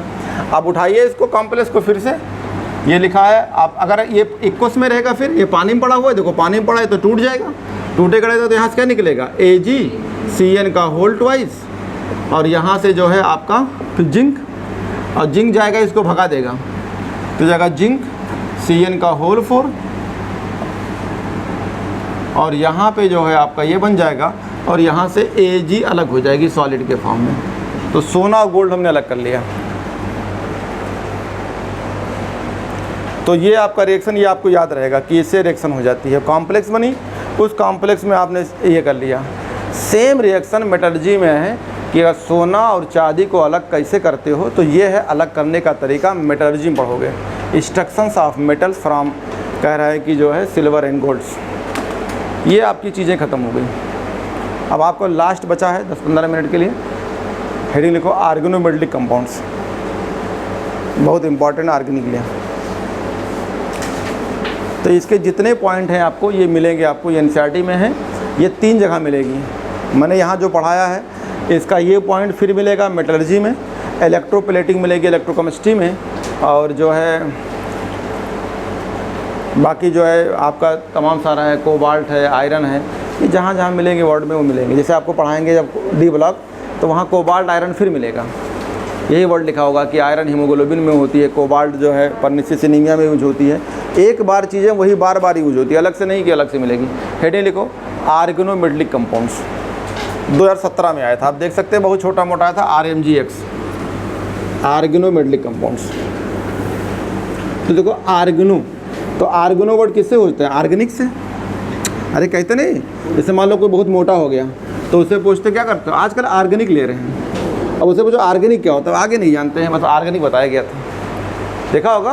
तो बहुत मोटे हो जाते हैं खा पी के, तो उन्हें कहते हैं कि अब यार हम पतला होने के लिए ऑर्गेनिक ले रहे हैं। ऑर्गेनिक कुछ नहीं देते हैं, वो भूसा और यही सब घास भूसा देते हैं, उनको खिलाया जाता है। कुछ सेंटर खुला होता है, देखा होगा ऑर्गेनिक के सेंटर, उसका नाम होता है भूसा, घास, ये सब खिलाते हैं। तो कहीं भी घास भूसा कुछ नहीं होता। ऑर्गेनिक का मतलब होता है कार्बन से रिलेटेड कंपाउंड्स। तो कार्बन से रिलेटेड कंपाउंड का मतलब होता है आपका जैसे सुक्रोज, फ्रक्टोज, विटामिन्स, ये सब जो हैं वर्ड जैसे कार्बन में यूज होते हैं, जहाँ पे कार्बन से है, तो कार्बन से बनी चीज़ को हम ऑर्गेनिक कहते हैं। तो यहाँ पे ऑर्गेनोमेटेलिक, तो ऑर्गेनो का मतलब क्या हो गया, कार्बन। हेडिंग हो गया ऑर्गेनोमेटेलिक्स का मतलब हो गया कार्बन। तो ऑर्गेनोमेटेलिक कंपाउंड पढ़ने जा रहे हो आप। तो देखो इसका वर्ड क्या हो गया, आर्गेनो का मतलब क्या है। आर्गेनो वर्ड सुने होंगे ना, आर्गेनो आर्गेनो तो कहते होंगे ना। जैसे कोई बहुत मोटा तुम्हारे घर में है तो देखो वो डब्बा उब्बा लाता है, घास भूस का डब्बा लाता होगा, देखा होगा, या उसको 1 किलो थमा देते हैं पाउडर वाउडर, देखा होगा। तो कह रहा है बहुत मोटा हो गया हूँ, आजकल ऑर्गेनिक चीज़ ले रहा हूँ। वो ऑर्गेनिक कुछ नहीं होती है। ऑर्गेनिक चीज़ क्या हो सकती, कार्बन से बनी चीज़। ऑर्गेनिक मतलब क्या, कार्बनिक। अरे सुना होगा ना ऑर्गेनिक केमिस्ट्री, तो ऑर्गेनिक केमिस्ट्री का सही नाम क्या है, कार्बनिक केमिस्ट्री। अभी तुमसे पूछे क्या पढ़ के आओ, तो कह दो कार्बनिक केमिस्ट्री पढ़ के आओ। अच्छा कार्बनिक केमिस्ट्री कौन सी होती है, हम तो ऑर्गेनिक फिजिकल ऑर्गेनिक जानते थे। अबे ऑर्गेनिक ऑर्गेनिक एक ही चीज़ है, कार्बनिक। तो वो खिलाते हैं मोटे को कार्बन से बनी चीज़। तो कार्बन से बनी चीज़ क्या खा सकता है वो, जैसे आपको मान लो कह दे जाओ भैया आप वो खाओ, आज जैसे तुमको घास खाना है, पत्ती खाना है, तो अगर मान लो किसी को पाउडर के फॉर्म में नीम का पत्ता हो, अमरूद का पत्ता हो, और आपका ये आम का पत्ता हो, उसको सुखा ले, पीस के पाउडर बना के दे दिया, ऑर्गेनिक खाओ। तो ऑर्गेनिक क्यों सही बोल रहा है, पत्ती में क्या होती है, किससे बनी होती है, पॉलीसेकेराइड है। पॉलीसेकेराइड किससे बनी होती, कार्बन से। तो क्या तुमको खिला रहा है, कार्बनिक चीज़। तो ये बताओ अगर घास पत्ती भूसा को पीस के पाउडर बना के देगा तो तुम्हारे बॉडी में क्या जा रही है, ऐसी चीज़ जो एब्जॉर्ब भी नहीं होगी, उसमें सेलुलोज होगी और कार्बनिक होगी। तो आपने खाया क्या, कुछ नहीं। तो आप क्या होंगे, तो आपके बॉडी के अंदर क्या रहेगी, जो फैट डिपॉजिट है, जो आपका प्रोटीन, वो अपने आप टूटने लगेगी। तो वो तुमको थोड़ा पतला कर रहा है, तुमको तो खाली तुम्हारा दिमाग यूज कर रहा है। घास भूसा दे के, अब अगर लोग घास खाओ, काट के ले आया खेत से घास खाओ, तो खाओगे नहीं।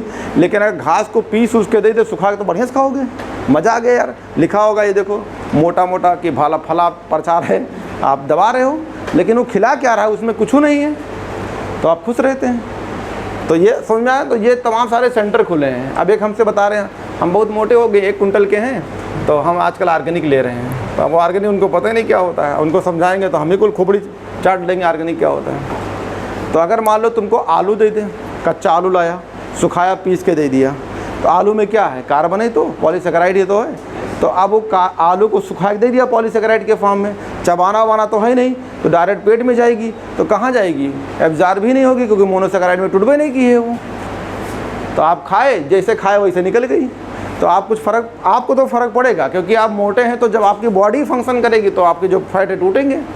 तो दुबला तो खुद हो सकते हो, अपना मुंह बंद कर लो, जैसे गोलगप्पा, चाउमीन, बर्गर छोड़ दो, पानी पे आ जाओ, कभी कभी भूख लगे तो रोटी दाल खा लो, और दिन भर दौड़ो, वर्क करो, अपने आप दुबला हो जाओगे।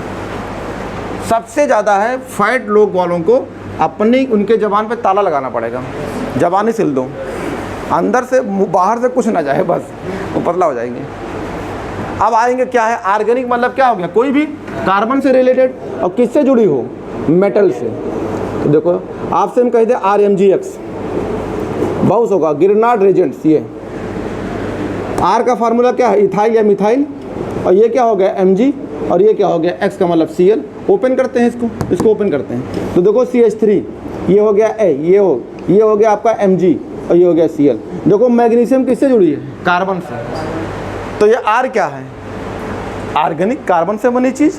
M का Mg क्या है, मेटल, तो मेटल किससे जुड़ी है, कार्बन से, तो इसका नाम क्या हो जाएगा, ऑर्गेनोमेटेलिक कंपाउंड। लिखो डिफिनीशंस। तो कार्बन से अगर डायरेक्ट अगर कोई मेटल जुड़ा है तो उसे क्या बोलते हो, ऑर्गेनोमेटेलिक कंपाउंड। और आप प्रीवियस के सवाल देखोगे तो यही मिल जाएगा। तो लिखिए compound in which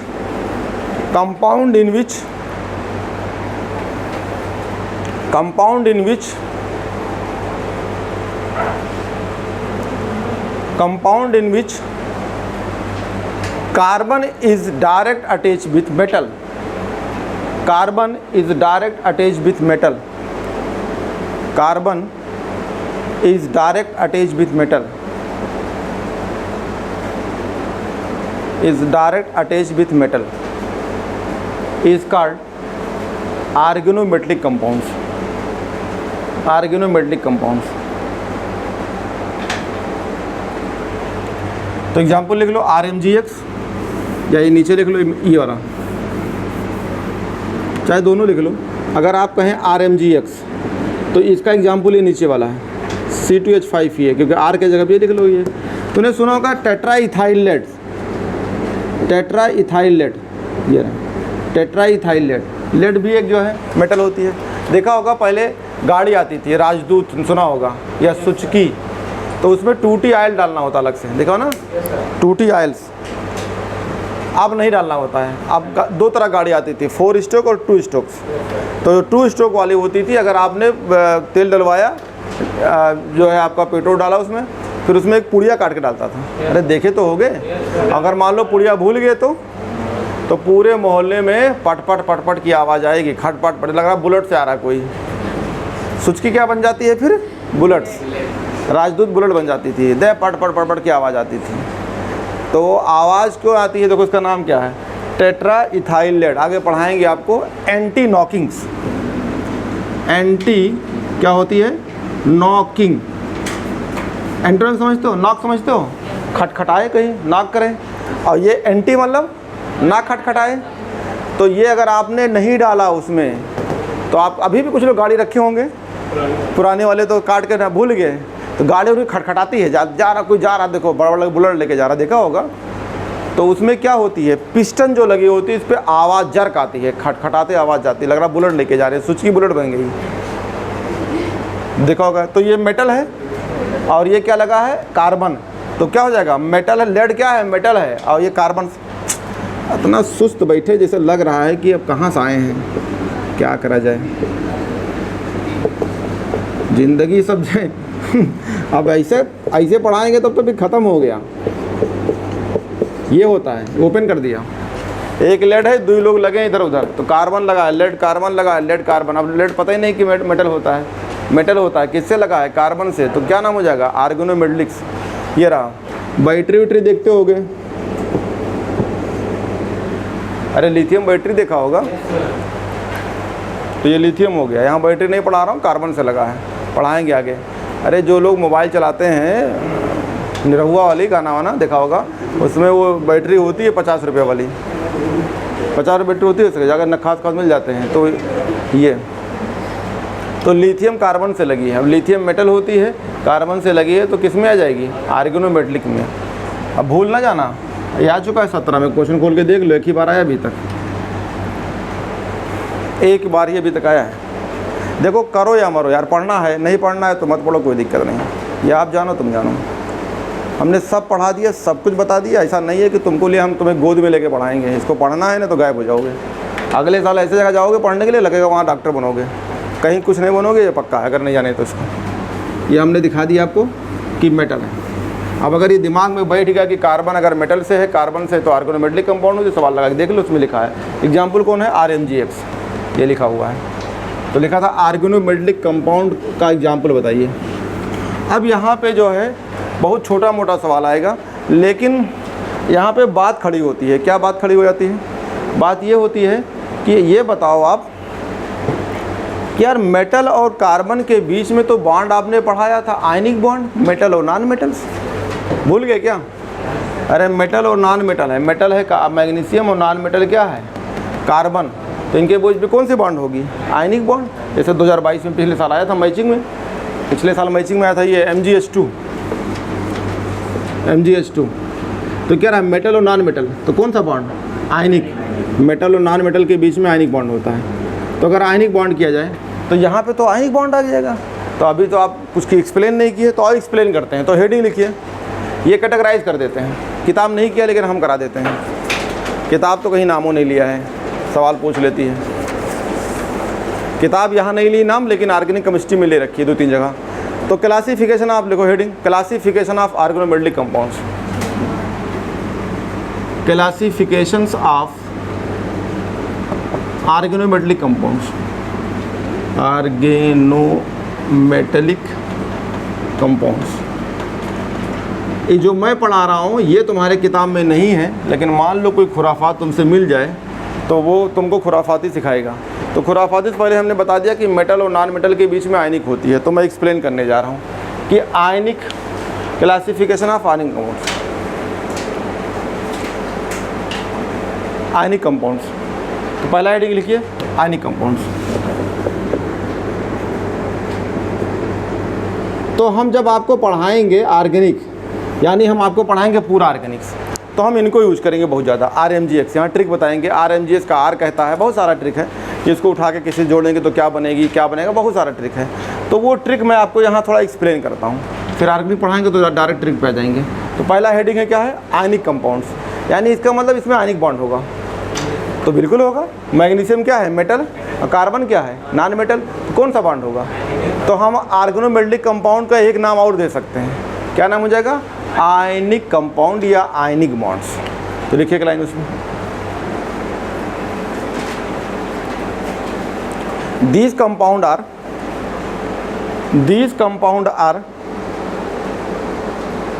mostly formed between, these compound are mostly formed between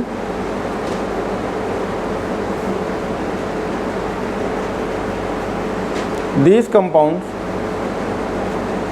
are mostly formed between, are mostly formed between किसके बीच में बनती है? between the electropositive metal, the electropositive metal, electropositive metal and the carbon compound, electropositive metal and the carbon compounds, electropositive metal and the carbon compounds। एक line लिख लो, यहाँ explain नहीं करेंगे। Which are acidic in nature, ये यहाँ नहीं बताएंगे क्योंकि ऑर्गेनिक पढ़ाएंगे तब बताएंगे। Which are acidic in nature, नहीं तो मुझे बहुत टाइम लग जाएगा। Which are acidic in nature, जो ऊपर पॉइंट है हम पढ़ा चुके हैं। कहाँ पढ़ाए थे? जब पहला हेडिंग था इंडियन क्रिकेट, तो आयनिक बॉन्ड पढ़ाया था, मेटल और नॉन मेटल। तो ऐसा कुछ नहीं कि नहीं पढ़ाया हूँ, वही लाइन लिखा दिया हूँ कि मेटल और नॉन मेटल के बीच जो बॉन्ड होती है वो क्या कहलाती है? आयनिक बॉन्ड्स। तो लिख लो भैया, फिर लिख लो। आयनिक कैसे दिखेगी? इसको तोड़ोगे तो क्या आएगा इसमें, तो एक में आएगा कार्बन। अब इसको ओपन करना पड़ेगा फिर हमको, तो इसमें ऐसा लिखा होगा CH3, यहाँ लिखा होगा CH2, यहाँ लिखा होगा Mg, यहाँ लिखा होगा Br। तो तोड़ रहे हैं, तो देखो मेटल टूटेगा तो क्या आएगा, तोड़ दिया तो इस पर क्या आएगा पॉजिटिव, ये अपना इलेक्ट्रॉन इसको दे दे नेगेटिव, तो पॉजिटिव नेगेटिव हो गई। तो कौन सा बॉन्ड हो गया, आयनिक बॉन्ड। तो एग्जाम्पल हो गया। अभी हम और एग्जाम्पल लिए थे, जैसे इथाइल और लिए थे, याद है, इथाइल मैग्नीशियम लिए थे, इसको ले लो। ये अगर मान लो हमने लिया CH3, ये लिया लिथियम, तो लिथियम क्या है, मेटल, और ये क्या है, नॉन मेटल। तो ये बॉन्ड टूटेगी तो क्या होगा, ये इलेक्ट्रॉन इसको दे दिया तो अपने पे पॉजिटिव, इस पर क्या आ गया निगेटिव। अभी आपको हम पढ़ाएंगे ऑर्गेनिक में CH3C सोडियम, ये रहा, एसिटिलीन पढ़ाएंगे, CH triple bond CH, acetylene होगा। अरे एसिटिलीन सुने हो, C2H2, जैसे लग रहा है कहाँ से आए हो, अमेरिका से आए हो क्या, इतना स्लो पढ़ाना पड़ता है, गाल पे हाथ रखे हो, तो लग रहा है कि ये रहा CH3 ट्रिपल बॉन्ड CH, ये एसिटिलीन नाम है इसका। इसका एक नाम और है इथाइन, 2 कार्बन का आइन यानी ट्रिपल बॉन्ड्स। तो अगर यहाँ से इसको हटा देंगे तो यहाँ क्या लगा दीजिए, एक H हटा सोडियम लगा दिया, पोटेशियम लगा दिया, तो ये लग गया। तो ये पढ़ाएंगे। एल्काइन में सवाल आया 2017 में, एसिडिक कौन है, तो अब ये एसिडिक वर्ड हम नहीं यूज कर रहे हैं ये। तो यहाँ पे सोडियम पे क्या होगा, अपना इलेक्ट्रॉन इसको देगा तो पॉजिटिव आएगा, इस पर क्या आएगा निगेटिव। तो ये मेटल है, कार्बन है, तो कौन सा एग्जाम्पल हो जाएगा, ऑर्गेनिक कंपाउंड। ऑर्गेनिक कंपाउंड में क्लासीफाई कर रहे हैं, यानी अलग अलग कर रहे हैं।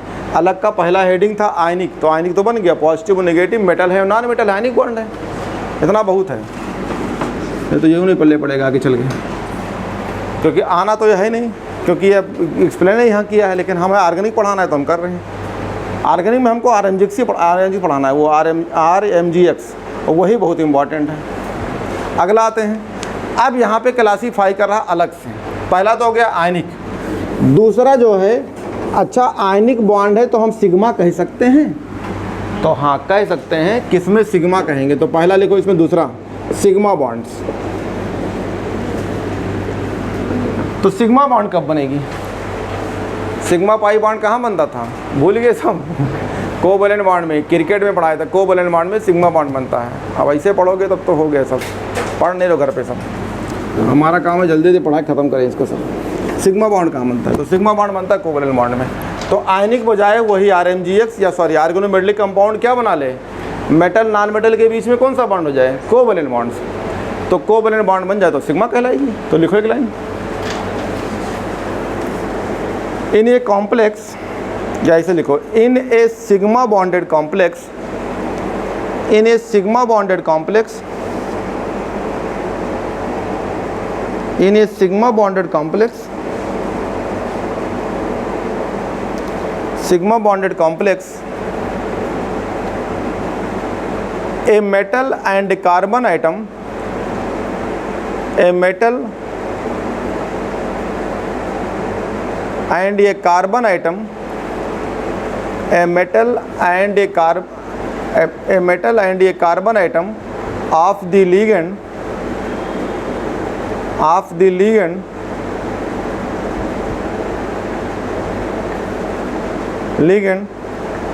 are joined together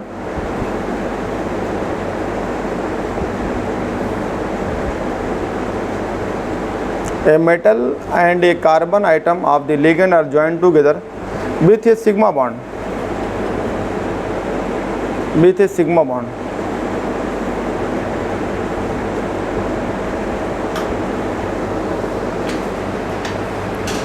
तो एग्जाम्पल ले लो,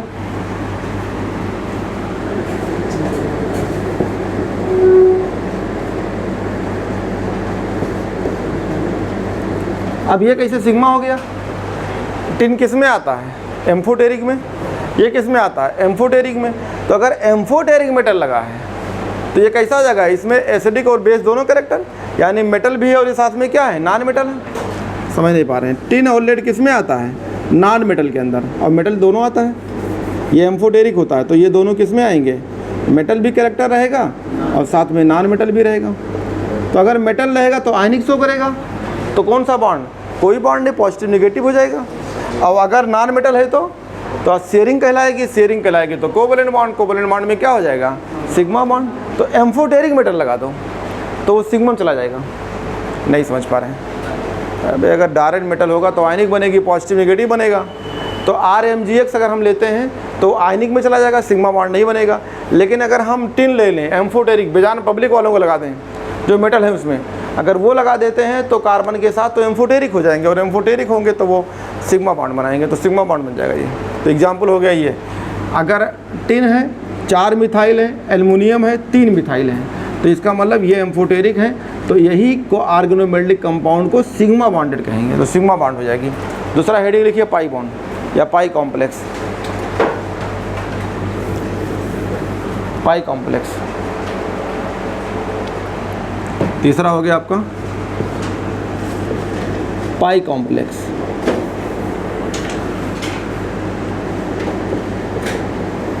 आपकी कौन सा बॉन्ड ढूंढना है? Pi bonds. तो ऑर्गेनोमेटेलिक कंपाउंड में कौन कौन बॉन्ड? अगर आयनिक शो करो तो आयनिक कर दो, सिग्मा बॉन्ड और साथ में क्या? पाई बॉन्ड, ये रहा। तो हेडिंग लिखिए, लिखिए these organic compound, these are organometallic compound, these are organometallic compounds which involve, these are organometallic compound which involve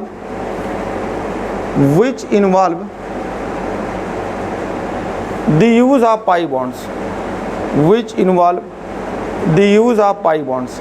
हम जो अब पढ़ा रहे हैं, अभी लिखवा रहे हैं, ये एग्जाम में नहीं आता है, ये बता दिया। ये मेहनत वालों करने कोई फ़ायदा नहीं, ये आएगा नहीं, आएगा तो सिर्फ ऑर्गेनोमेटेलिक नाम हेडिंग खाली बस, और कुछ नहीं आएगा। लेकिन हम फिर भी पढ़ा रहे हैं, मैं बता देता हूँ कि ये इसका कोई फ़ायदा नहीं है, लेकिन पढ़ा रहा हूँ। The use of pi bonds present in organic complex, these are organic compound, organometallic compounds which involve the use of pi bond present in organic compounds, present in organic compounds. Example लिखो, example लिखो, ferrocenes, FERRO, फेरोशीन्स। Example लिख लो, फेरोशीन्स। अभी diagram बनाता हूँ, ठीक है। फेरोशीन्स, dibenzene chromiums. अगला example, dibenzene chromium,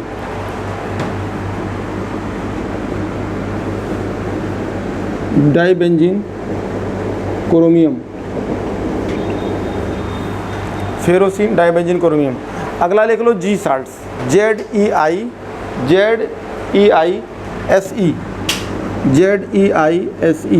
जी salts. Zeise salt तुम्हारा क्वेश्चन मिल जाएगा, तुम्हारे प्रीवियस में कहीं पुराना सवाल पड़ा होगा, जी साल्ट्स। इसका डायग्राम बना होगा जी साल्ट का। ये खत्म हो गया आपका, डायग्राम बना लो बस।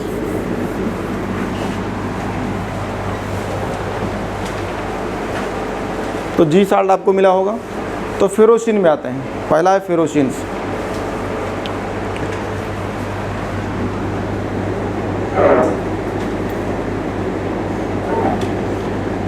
ये 5 कार्बन का कोई रिंग है। कितने कार्बन का है? 5 कार्बन का। अब चाहे जैसा बनाओ, टेढ़ा मेढ़ा, ऐसा कुछ नहीं है कि रटने वाली बातें हैं, तो बस टेढ़ा मेढ़ा कुछ भी बन जाए, ठीक है,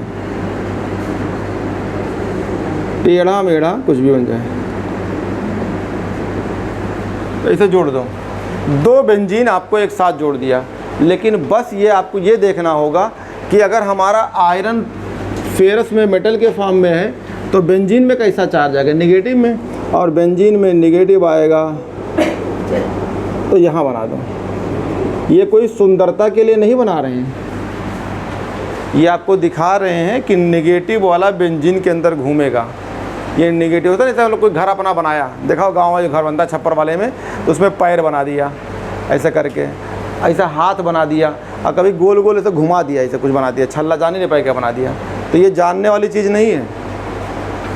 में गोबर वोबर की जो है पूरा रेल लेप करते हैं, खूबसूरती बनाया, लाल पीला पटरी वटरी बना दिया, फिर अपना हाथों चिपका दिया, फिर हो सकता है ऐसे बेंजीन का छल्ला बना दिया ऐसे गोल गोल। हो सकता है कि उन्होंने कहीं ज़िंदगी में देखा हो, तो वो देखा नहीं, वो बेंजीन है। तो ये आपको कार्बन की डंडा नहीं बॉन्ड नहीं दिखा रहे हैं, दिखा रहे हैं कि निगेटिव वाला इसके अंदर घूमेगा। क्यों निगेटिव वाला होगा? आयरन क्या है? पॉजिटिव, तो इस पर क्या है? कार्बन पे क्या आएगा? निगेटिव, अपने आप आएगा। तो ये हो गया। ये लिखा जाता है रिप्रेजेंटेड, तो रिप्रेजेंट करते हैं। फेरोसिन यही है। तो आयरन हो गया, तो ये आयरन Fe, फिर डब्बा लगाओ इसे, ऐसे लगाओ ईटा, ईटा ऐसे, ईटा का डायग्राम ऐसे होता है ना, ईटा हम भी भूल गए, ईटा ऐसे होता है, ईटा, ईटा कहते हैं इसको, अरे नाम सुना होगा। ईटा का मतलब रिप्रेजेंट, तो ये ईटा पे लगाना होता है। कितने हैं, कितने कार्बन, तो कितने कार्बन हैं, 1 2 3 4 5, तो ये इसके मुंडी बैठा दो 5, तो ईटा के पावर 5। अरे रिप्रेजेंट दिखाओ कि कैसे लिखा है, दिखा दिया।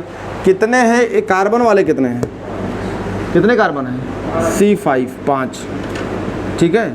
तो ये पूरा लिख दो, C5 कितना होगा हाइड्रोजन, 1 2 3 4 5, तो C5H5, और इसको डबल कर दो, हो गया रिप्रेजेंट। ईटा को मतलब कितना कार्बन, वो दिखा दिया, कार्बन के नंबर, और प्लस साथ में आपको ये दिखाना होगा कितने बेंजीन के रिंग हैं, तो C5H5 का होल पाई, तो ये होगा ईटा। रिप्रेजेंटेशन आएगा नहीं, टेंशन ना लो, नहीं बना पाना मत बनाओ, हैं। लेकिन अगर कोई तुमसे पूछेगा मार्केट में कि ये पढ़ाया गया है, हाँ पढ़ाया गया है, लेकिन हम नहीं जानते हैं।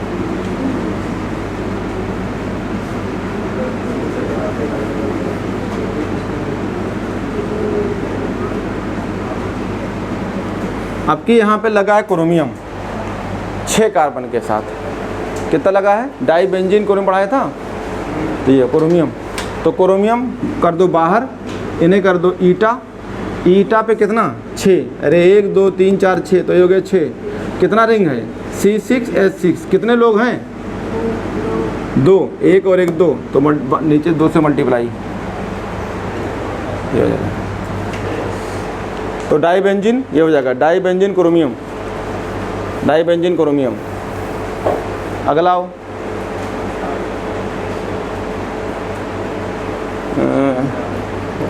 इसको निगेटिव देखो, इसमें क्या होगा, डबल बॉन्ड, सिंगल बॉन्ड और सिंगल बॉन्ड, ये तो होगा, ये घूमता रहेगा, तो हम निगेटिव दिखाने जरूरत नहीं है, यहाँ खाली डाट डाट दिखा दो। अरे बेंजीन के अंदर क्या घूमेगी, पाई बॉन्ड ना, कंजुगेशंस, तो ऐसे छल्ला बना दो बेंजीन का, बस पाई बॉन्ड घूम रही है ये। अगला बनाते हैं आपका जी साल्ट्स, तो जी साल्ट का जो है स्ट्रक्चर बड़ा खतरनाक है।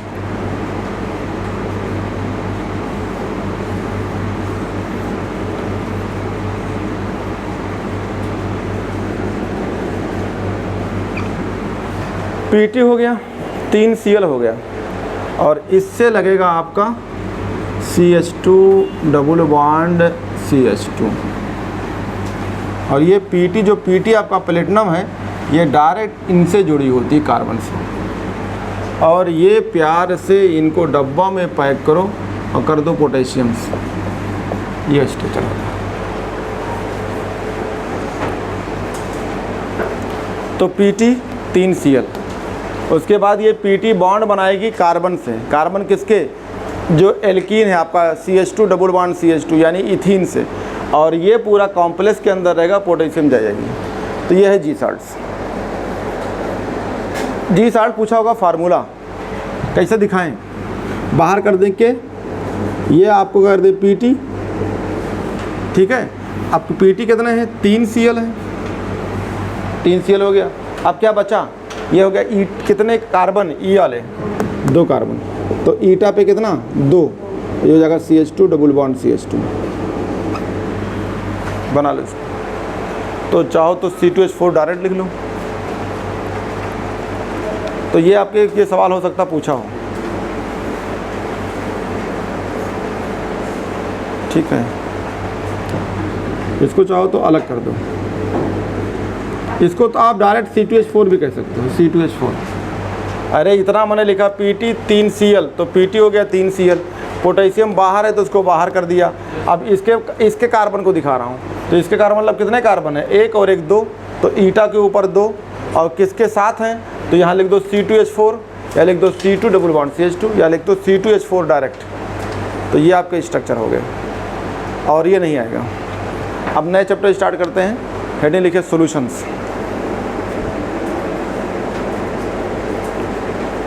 क्वेश्चन इसको आप प्रीवियस का लगा के ख़त्म करिएगा, और मैं सवाल आपको इसको दे दूँगा और ये सवाल लगाइएगा आप। प्रीवियस के जितने सवाल हैं सब लगा डालिएगा, नहीं तो नहीं लगाओगे तो अब तुम जानो। जो सवाल आपके फंसे वो पूछ सकते हो। मैं सिर्फ तरीका सिखा सकता हूँ, रटा नहीं सकता, ये मेरे अंदर नहीं आता था, मैं रटा नहीं सकता, बता सकता हूँ आपको, अप्लाई करना होगा खुद से। तो ये 2 चैप्टर आपका ख़त्म हो गया। ये जो अभी पढ़ाया था ये इम्पोर्टेंट नहीं है, इससे ज़्यादा इम्पोर्टेंट तो आपका वो था जो अभी आपको मैंने एप्लीकेशन पढ़ा रहा था, आर्टिकल वाले सब, वो ज़्यादा चांस है क्योंकि वो एनसीईआरटी में लिखा हुआ है, वही लिखे नहीं है। तो आओ, शरबत भी एक सोल्यूशन का पार्ट है, ठीक है। तो सॉल्यूशंस का मतलब होता है 2 या 2 से ज़्यादा चीज़ का मिक्सचर्स। तो सॉल्यूशन 2 तरीके से हो सकता है, या तो वो होमोजेनस हो सकता है या फिर वो हेट्रोजेनस, यानी आप कंप्लीट मिला दीजिए या कंप्लीट ना मिले। जैसे आप क्या करिए, किसी को शरबत पिलाना है, बालू ले लो, पानी ले लो या दे आओ, शरबत है। तो कहेगा ये कौन सा शरबत है? कह रहा शरबत है, सोल्यूशन बना के लाया हूँ। अब इसका मतलब ये थोड़ा कि तुमने कहा था चीनी और पानी मिला के लाना, तुमने सोल्यूशन कहा था कि हमको शरबत पिला दो। तो शरबत का मतलब ही होता है कि आप सोल्यूशन बना के लाए हैं। लेकिन अपने भाषा में शरबत को हम चीनी पानी ही समझते हैं, लेकिन यहाँ पे सही वर्ड है सॉल्यूशंस। तो आओ सॉल्यूशन पढ़ते हैं। हमने कहा थोड़ा सिंपल चैप्टर पढ़ा देते हैं। सिंपल नहीं है, सिंपल सब है, आसान सब है। जब तुमको आसान लगने लगे तो आसान है। अभी कुछ लोग को यही टफ लगेगा। तो हेडिंग है सॉल्यूशंस। बहुत यूज है यार, बहुत यूज है इसका ज़िंदगी में, इसका इतना यूज है कि क्या बता दें। आप कुछ भी बनाएंगे तो इसके बिना गाड़ी नहीं चलेगी। जैसे जिस घर में दारू है, पीते हैं लोग, तो वो भी एक सोल्यूशन है। आप दाल बनाते हो, नमक डाल देते हो, वो भी एक सोल्यूशन है। तो सोल्यूशन बिना तो काम नहीं चलेगी। चक्कर आया, पढ़ते पढ़ते चक्कर लगते, लोग को ऐसे चक्कर आया पता नहीं क्यों आता है। तो पानी लिया, इलेक्ट्रोलाइट डाला, चक्कर ख़त्म हो जाएगी, पी लोगे, यानी सोल्यूशन से कि नहीं। तो सोल्यूशन का मतलब है कि एक तरह का 2 या 2 से ज़्यादा चीज़ों को मिलाया जाता है। तो आपको सॉल्यूशंस भी कई फॉर्म में मिलेंगे।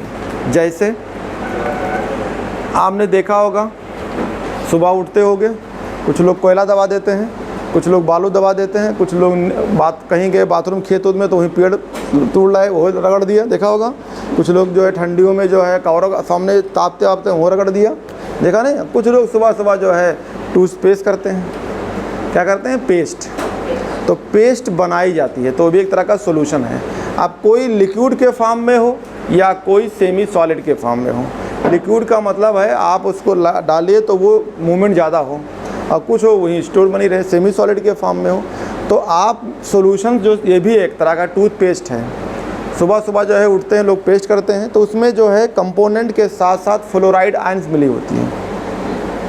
फ्लोराइड जो होती है दांत के लिए मजबूती होती है और दांत गायब भी कर देती है। कुछ लोग जो है अगर क्वांटिटी बढ़ जाएगी तो पता चला कि दांत पतला पतला शेर की तरह हो गया, तो चबाने के बजाय नोचने लग दिखती है। हंस दिया तो आदमी डर जाता है, देखा होगा ऐसे।